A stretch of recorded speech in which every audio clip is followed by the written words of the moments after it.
I have already introduced myself. You can go right ahead. You can go right ahead. Do they know about Martin Luther King?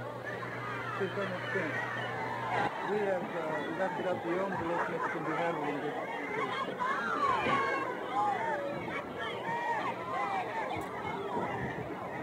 Ladies and gentlemen, I'm only going to talk to you just for a minute or so this evening because I have some very sad news for all of you. Could you lower those signs, please? I have some very sad news for all of you, and I think sad news for all of our fellow citizens and people who love peace all over the world. And that is that Martin Luther King was shot and was killed tonight in Memphis, Tennessee.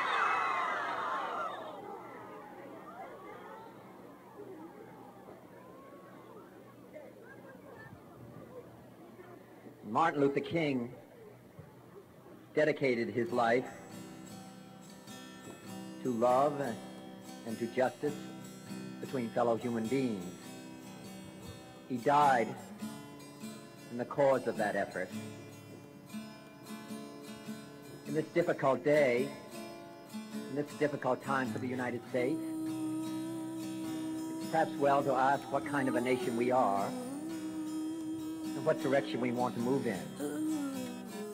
For those of you who are black, considering the evidence evidently is that there were white people who were responsible, you can be filled with bitterness and with hatred and a desire for revenge. We can move in that direction as a country, in greater polarization, black people amongst blacks and white amongst whites, filled with hatred toward one another. Or we can make an effort, as Martin Luther King did, to understand and to comprehend and replace that violence, that stain of bloodshed that is spread across our land with an effort to understand, compassion, and love. For those of you who are black and are tempted to be filled with hatred and distrust of the injustice of such an act against all white people, I would only say that I can also feel in my own heart the same kind of feeling. I had a member of my family killed, but he was killed by a white man. But we have to make an effort in the United States. We have to make an effort to understand, to get beyond, or go beyond these rather difficult times. My favorite poem, my favorite poet was Aeschylus. He once wrote,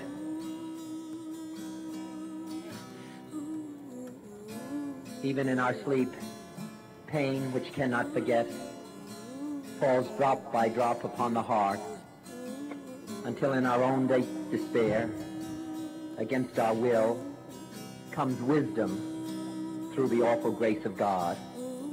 What we need in the United States is not division. What we need in the United States is not hatred. What we need in the United States is not violence and lawlessness, but is love and wisdom and compassion toward one another, and a feeling of justice toward those who still suffer within our country, whether they be white or whether they be black.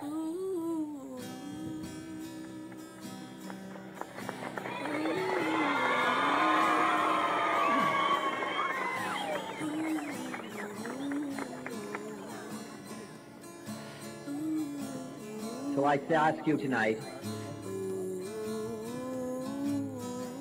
to return home, to say a prayer for the family Martin Luther King, yes, true, but more importantly to say a prayer for our own country, which all of us love, a prayer for understanding and that compassion of which I spoke.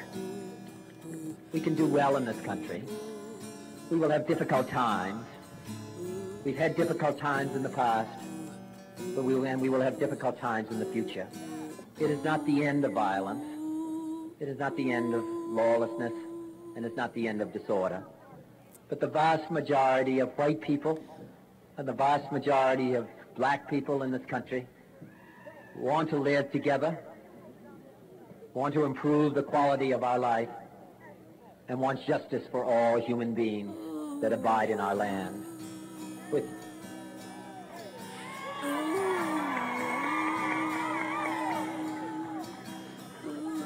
And what dedicate ourselves to what the Greeks wrote so many years ago, to tame the savageness of man and make gentle the life of this world. Let us dedicate ourselves to that and say a prayer for our country and for our people. Thank you very much.